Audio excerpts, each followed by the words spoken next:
Hey everyone, and welcome to Ask Shane Anything. This is a show where you can literally ask me anything, as long as it's not too personal. Now, this show is a reward for all our patrons, but only patrons who pledge at $7 or more per month get to ask me questions. So get on it. Bump that pledge up to $7 a month and get involved. But like I said, everyone gets to watch. Got some great questions from you guys. Let's get straight to them. Our first question comes from Mountain Lifter on Sifted. Now, his question's a little longer than what we could fit in the graphic. I'm going to read the whole question, but the graphic's just going to have the last part of it. As a 37-year-old engineer, I find myself thinking you don't know what you are talking about when I encounter fresh graduates or engineers with fewer years of experience. Funnily, I was at the receiving end of this attitude when I was starting out in my 20s, and at that time, I thought older engineers were inflexible, unwilling to think out of the box or learn new ways of doing things. I wanted to ask you about your own experience of working with people younger, therefore less experienced than you at GT, how your attitudes evolved as you were growing older in the gaming industry, and if you're wary of becoming a set-in-your-ways grandpa. That is a great question, Mountain Lifter. What hasn't just been working at game trailers where I've dealt with younger employees, because even before I was kind of a hiring manager hiring employees, I was working with interns who were obviously green and just learning the ropes. So I guess the best thing I would say is a lot of it depends on the person. If the person is open-minded and willing to accept instruction, I think it's great. I think once you establish a relationship with an employee, that opens the door for the back and forth, where you can learn from each other. And as a manager, I've always had an open door policy, so if any of my employees feel like they're having issues with me or anyone else on my staff, they can come in and they can talk to me about it. I make sure that they know that day one on the job. I don't want anyone to feel intimidated coming in to talk to me about anything. Well, obviously, they don't need to come and talk to me about personal stuff, but at least work-related things. So I think having the open door policy, making people feel like they have a voice and that myself as a manager has an open mind and is willing to listen to new ideas. I think that symbiotic relationship is what makes good companies, honestly. I think you need to have that back and forth. You need the perspective of the younger person coming in who maybe isn't jaded by a lot of the things that the workers who have worked in that business for a long time might be jaded by. And the reverse of that, you need someone there who's experienced to teach the green young people how to do things the right way. And when I say do things the right way, there are certain tenets of doing things correctly. Now, there's wiggle room with creativity and approaches and things like that, but there's certain things that either you do it the right way or you do it the wrong way. And as a manager, I feel like it's your job to be there to teach them the right and the wrong way stuff. And then to be open to allow them to have a voice in the wiggle room part of the work environment. So I don't feel like I've ever cut myself off to young employees. I feel like I can learn a lot from them, but also the nature of the business that we work in, you kind of have to keep up. You can't really not pay attention to technology and survive working, one, in games and two, working in digital. It just doesn't work that way. Digital is one of the fastest evolving vocations that you can have. If you sit still, you die. You're basically like a shark when you work in digital. So I don't think anyone would last very long in this industry if you are not open to working with younger folks. Our next question comes from Van Halen 619. I recently got engaged. I will be getting married next year. Do you have any advice for a happy marriage? First of all, Van Halen 619, congratulations on taking the plunge. Seems like anymore I see a lot of people suggesting that people should not get married. And a lot of people say, what's the point? And honestly, I can agree with that on some levels. It really is just kind of this thing that our society is built as a construct that we feel like we need to assimilate into and become a part of. I did not get married until much later in life, but I will say, at least relatively speaking anyway, but I will say that I just had my 15th wedding anniversary with my wife. So our wedding is going great. And has marriage worked out for me? Sure. Has it not worked out for me? No. It's been great for me, but it doesn't work for everyone. So anyone who says that they're not interested in marriage and they don't understand, I get that. Again, being open to new ideas from younger folks, I totally get that. Marriage has worked out great for me because I have an awesome wife, but I took a really long time before I decided who I wanted to marry. I dated lots of women. I dated my wife for a really long time before I proposed to her, to the point where her family was like, what is going on here? When are you going to do it? So I made sure that I found the right one before I got married, and it turns out I did. We're going to be married until the end of time. Like, I really don't foresee any issues. So I guess I could give you some advice for a successful marriage, but the first part of it is like, don't jump into it. Don't just marry like the first person that you fall in love with. I think that's a mistake that everybody makes, because things change when you live together. And this is another thing I highly suggest. And I know some people, their religion may forbid them from doing it. I don't care.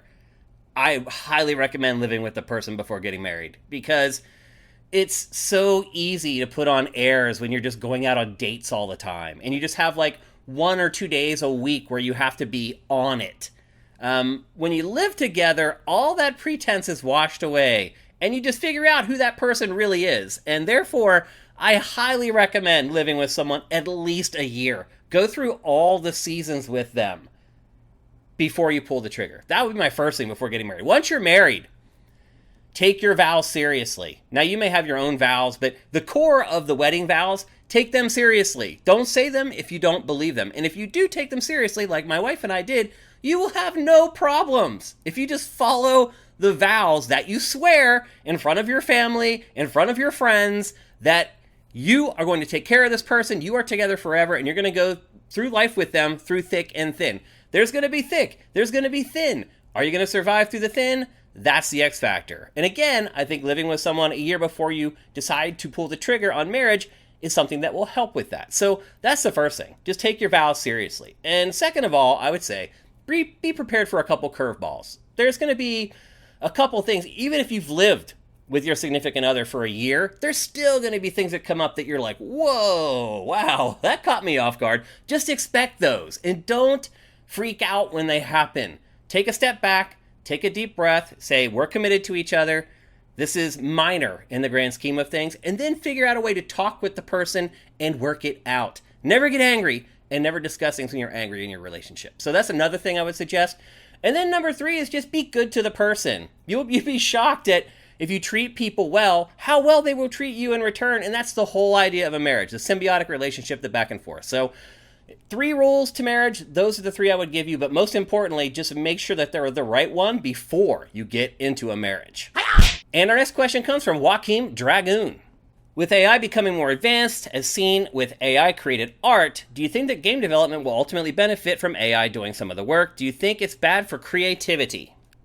Perfect timing for this question, because of late, I have been diving into ChatGPT a little bit. I don't have time to really mess with it. I've watched a couple YouTube videos of kind of how to work with it, and so I've just been kind of fiddling when I have a couple minutes here and there. Haven't really used it to its fullest, but I have watched some videos of people who have, and oh my gosh. I can see why you're asking this question, because if you watch any video of somebody using ChatGPT that really knows what they're doing, it's freaking mind-blowing. And you look at some of the art, like you're talking about how AI art, a lot of you can just go to this website, pay some money, and they'll give you these gorgeous, like, hand-drawn portraits of yourself or whatever else you wanted to make, and the art is stunning. And it has to be frustrating because, look, I know some people who went to art school, and no joke, I could draw or paint better than them after they graduated. And some of those people who maybe decided they wanted to be art students, but art wasn't really their calling, I could see where they might be a little salty, because the AI art is better than the art that they're creating. So I don't think AI is a threat to people who are really talented. I think AI is a threat for the people on the margins who maybe aren't the best at what they're doing. And that trickles over to everything. It's really scary. Like, it can do almost anything. Like, it can write for you. And it's very hard to tell that some AI wrote it and a human didn't write it. That's incredible. All on its own. Writing is one of the most complex things that the human mind does. And for an AI to do it and be able to fool me into believing that a human actually wrote what it's writing, that's amazing. We already talked about the art. Mind-blowing. Like, just to be able to tell somebody, like a computer something, just completely insane. Again, like a Mad Lib or whatever, where you're just inserting random nouns and adjectives into a sentence. And for it to create something out of that, it is mind-blowing.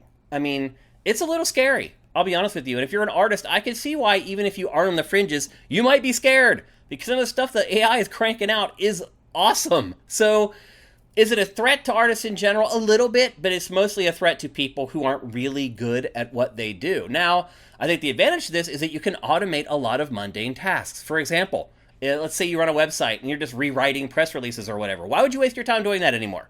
Just put the press release into Chat GPT, let it spend 5 seconds writing the thing, and then just copy edit it really quickly and move some things around, and there you go. So it can automate mundane things, not just with writing, though, but with game development as well. I have already watched a video where a guy just talked or just typed in commands to ChatGPT and built a game.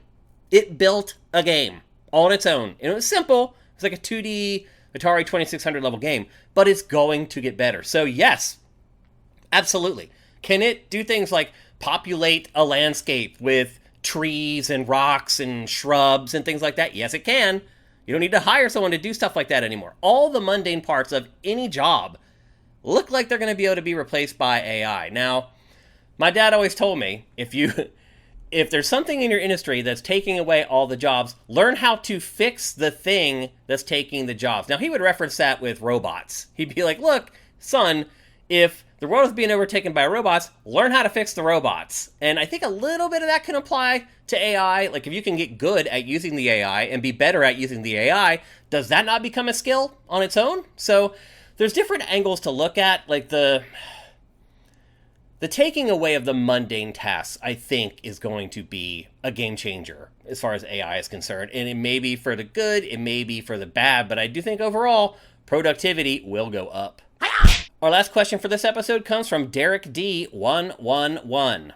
This is the first time, at least that I can remember, that all three of the console makers have first-party Game of the Year contenders: Zelda, Starfield, and Spider-Man 2. Which do you think will sell the best? And to make it somewhat comparable, consider it a sale if someone gets Starfield on Game Pass but puts more than 3 hours into it.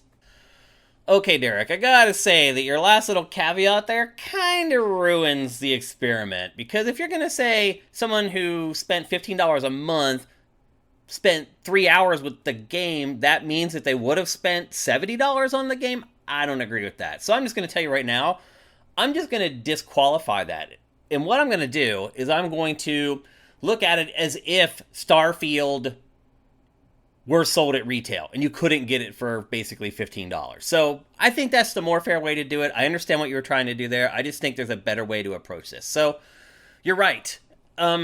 All three of the big three have a chance at publishing the Game of the Year this year. And it's rare, but it's happened many times before.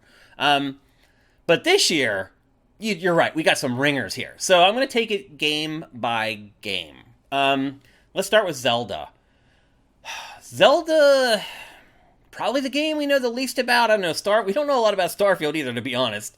But Zelda's probably the one we know the least about as far as what the game itself is. The last Zelda, Breath of the Wild, was the best-selling Zelda ever, first of all, which is a big deal. But also just a sales juggernaut in general. To sell over 20 million copies, that's a whole other tier that very few games hit. So it was a big smash hit for Switch. And now, think about the install base of Switch, how much bigger it is. Now, what's working against Zelda is that traditionally, the first Zelda of every console generation sells like gangbusters, and then the second one sells about half of that. I do not think that is going to happen this time. I think that this game may not sell as well as Breath of the Wild, or it will get to the same sales as Breath of the Wild, even though there may be some fatigue there. So I think it's going to sell really well. I think it'll sell 15 million pretty much easily first couple months, and then it'll be a steady seller after that. And then I think a lot of it will depend on whether there's a specific version released for the next Switch or whatever Nintendo's next console is, or if it'll just be playable on the new console.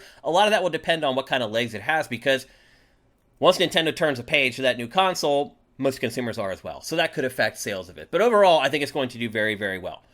Okay, we'll talk about Spider-Man 2 next. The first Spider-Man from Insomniac was a PlayStation exclusive. It did very, very well. It sold 13 or 14 million copies fairly quickly. Now, this is a PlayStation 5 exclusive, which makes a difference because the install base for PlayStation 5 isn't gigantic. Now, it is roughly the same as the install base was when the first Spider-Man came out, and it did very well. And I would say as well that the appetite for superhero stuff and Marvel stuff doesn't seem to subside as much as, say, a Zelda does. I don't know why. It's just the way it is. Maybe some people that are Marvel fans don't pick up the first one. They do pick up the second one because overall, let's be honest, there's more Marvel fans than there are fans for something like Zelda. I know some people may argue about that, but that's just my opinion. So Spider-Man 2, oh man, that's tough. I'm guessing it sells ultimately higher than the first game, because I also think that this game is going to get a higher review score. I think it's going to get over a 9, whereas the last one was like mid to high 8. I think this will score higher, and I think that will help generate some sales, but also I just think that there just haven't been a lot of exclusives for PlayStation 5 that are built just for the PS5. Sony's been double dipping, so I think that'll give it another little nudge. So again, I expect Spider-Man 2 to sell very, very well. Now finally, Starfield.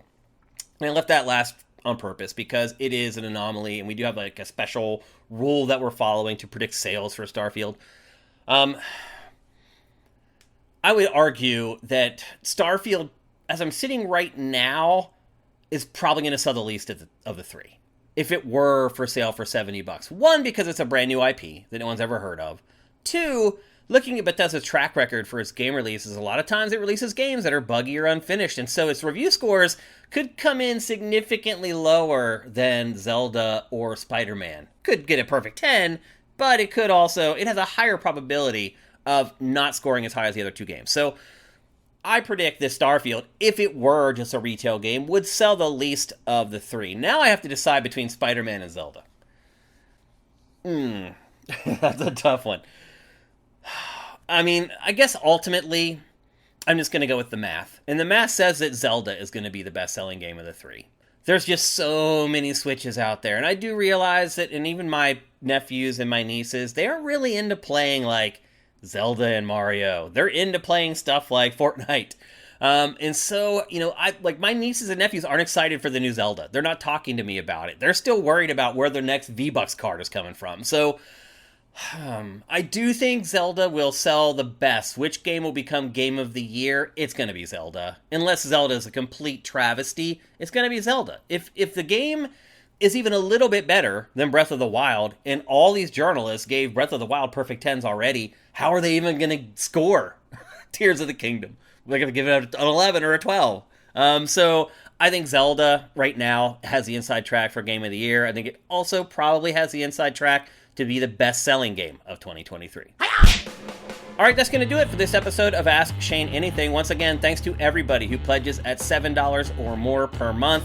Thanks to you guys, this show is possible. Now, as always, everybody gets to watch the archive. If you do want to take part and ask me questions for the next round, make sure you bump up that pledge to $7 a month or more. We'll see you again real soon.